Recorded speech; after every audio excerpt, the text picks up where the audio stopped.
जय हिंद। नमस्कार साथियों, मैं योगेश मिश्रा आप सभी का हार्दिक स्वागत करता हूं। प्यारे साथियों, एक बार फिर से हम हाजिर हैं जीएस के टॉपिक वाइज महत्वपूर्ण प्रश्नों की सीरीज के नेक्स्ट पार्ट के साथ, और जिसमें हम चुनिंदा और सबसे महत्वपूर्ण संशोधन को कवर करने वाले हैं।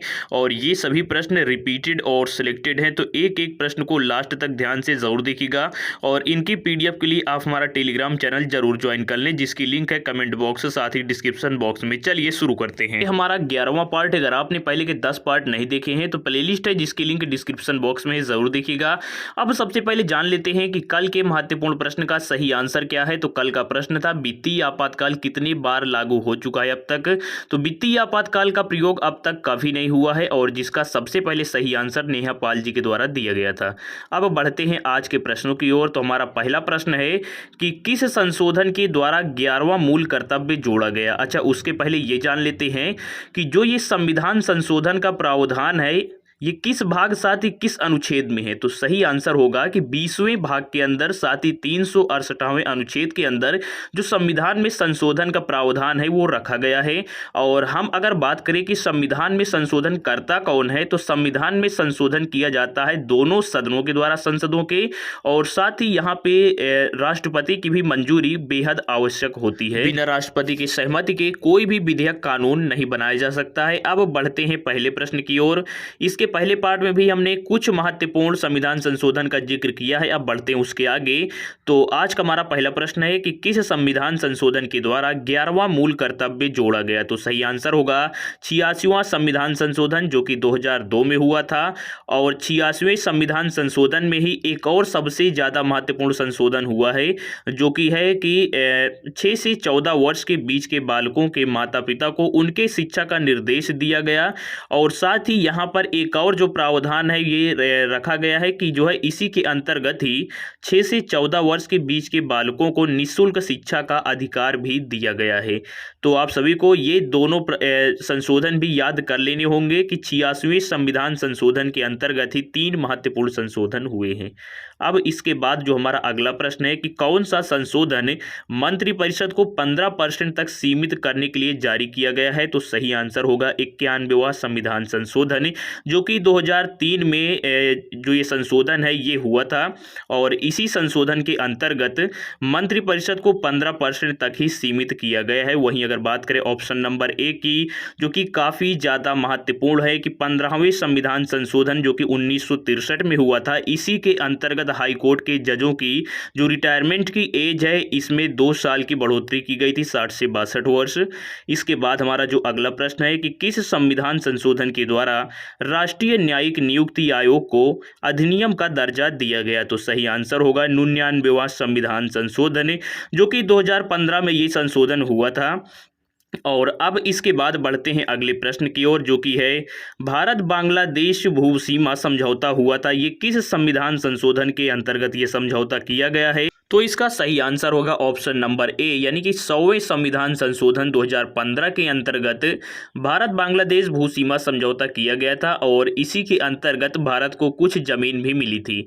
अब इसके बाद बढ़ते हैं अगले महत्वपूर्ण प्रश्न की ओर, जो कि काफ़ी ज़्यादा महत्वपूर्ण है। किस संविधान संशोधन के द्वारा वस्तु एवं सेवा कर यानी कि जीएसटी लाया गया। ये काफ़ी ज़्यादा महत्वपूर्ण है, और इसका सही आंसर है 101वां संविधान संशोधन, जो कि 2016 में हुआ था। अब यहाँ पर आप जो है ये काफ़ी ज़्यादा महत्वपूर्ण पॉइंट है कि जो है 101वां संविधान संशोधन ये तो 2016 में हो गया था, लेकिन जीएसटी लागू हुई थी 1 जुलाई 2017 से, यानी कि जो है संशोधन होने के 1 साल बाद जो ये जीएसटी है ये लागू हुई थी। और अगर बात करें जम्मू कश्मीर में तो ये 5 जुलाई को लागू हुई थी। अब इसके बाद बढ़ते हैं अगले प्रश्न की ओर, है राष्ट्रीय पिछड़ा वर्ग आयोग को संवैधानिक दर्जा किस संविधान संशोधन द्वारा प्राप्त हुआ है। तो सही आंसर होगा 102वें संविधान संशोधन, जो कि 2018 में हुआ है, और इसी के अंतर्गत राष्ट्रीय पिछड़ा वर्ग आयोग को संवैधानिक दर्जा प्राप्त हुआ है। अब इसी से संबंधित एक और जो पॉइंट है इसको भी याद रखना होगा कि जो है इस संशोधन के द्वारा नया अनुच्छेद 338 बी स्थापित किया गया, साथ ही 338 ए में संशोधन भी हुआ हुआ है। तो आपको ये दोनों पॉइंट याद रखना होगा। अब बढ़ते हैं अगले प्रश्न की ओर, जो कि आज का सबसे ज़्यादा महत्वपूर्ण प्रश्न है और ये है EWS 10% आरक्षण ये किस संविधान संशोधन के द्वारा लाया गया है। तो आज का जो इसका सही आंसर है ये है 103वें संविधान संशोधन, जो कि 2019 में हुआ था। और 103वें संविधान संशोधन के अंतर्गत ही जो सामान्य वर्ग का आरक्षण है ये दिया गया है। और यहाँ पर भी आप देख सकते हैं कि सामान्य वर्ग को शैक्षणिक संस्थानों और नियुक्तियों में 10% का आरक्षण दिया गया है। और इसमें जो है 15-16 जो अनुच्छेद हैं इसमें संशोधन भी किया गया है। और ये संशोधन 2019 में हुआ था, 103वां संशोधन है। अब बढ़ते हैं अगले प्रश्न की ओर, जो कि है किस संविधान संशोधन के द्वारा विधानसभाओं में SC/ST आरक्षण 10 वर्ष के लिए बढ़ाया गया है। ये थोड़ा सा मिस्टेक है टाइपिंग में, तो बढ़ाया गया है, ये इसका सही है। अब जो इसका सही आंसर है ये है 104वें संविधान संशोधन, जो कि 2020 में हुआ था। और इसी के अंतर्गत जो SC/ST का आरक्षण है ये 10 वर्ष के लिए बढ़ाया गया था। और कभी कभी ये भी पूछ लिया जाता है कि लोकसभा में कितनी सीटें आरक्षित है SC/ST के लिए। तो SC के लिए 84, साथ ही ST के लिए 47 सीटें आरक्षित हैं लोकसभा में।